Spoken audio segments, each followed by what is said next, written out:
I'm not teaching, I'm publicly learning. But hi and welcome to Learning for the Live in the UK test part 255, shopping, that is on the page 89, while doing Pilatic leg training. And if you participate in the Pilatic leg training, that is at your own risk. And let's start with that.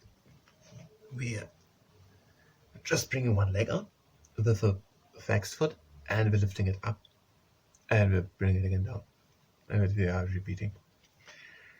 So shopping. There are many different places to go shopping in the UK.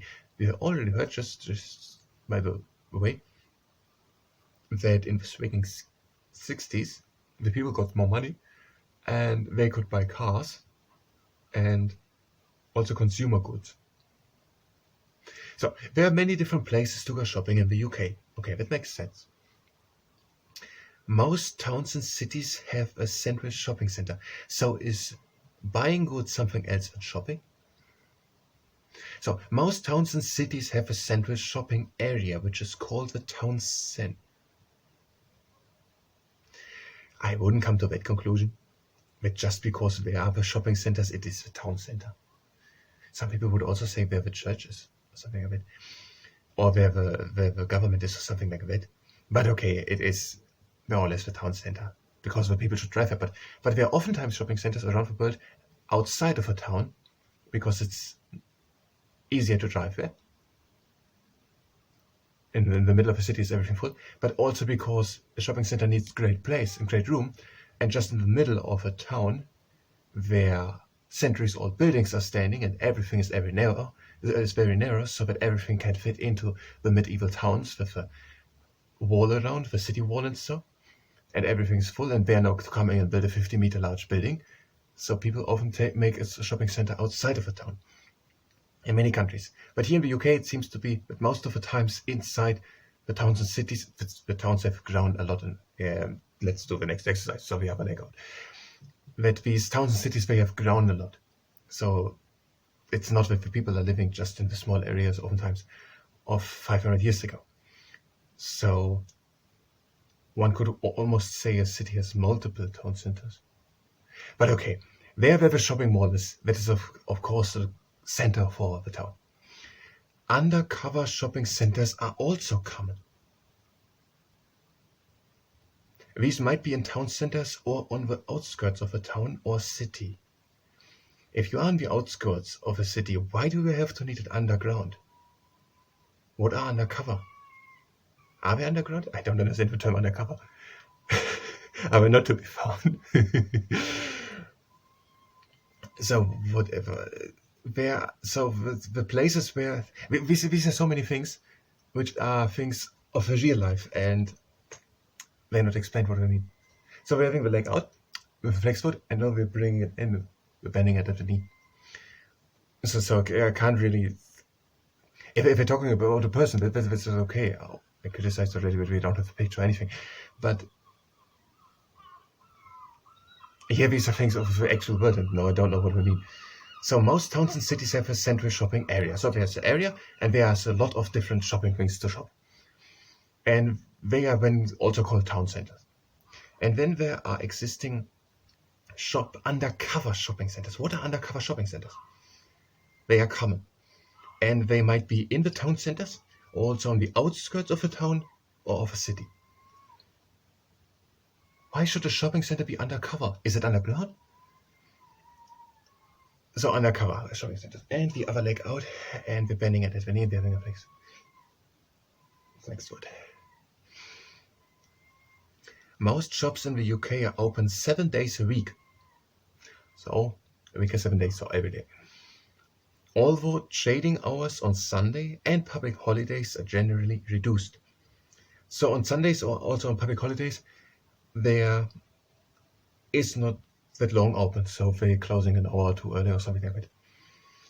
Many towns also have markets on 1 or more days a week where stallholders sell a variety of goods. So they are not only these large shopping centers, but there are also markets in many towns, and there are stallholders, and they're selling different types of goods. I guess mostly food.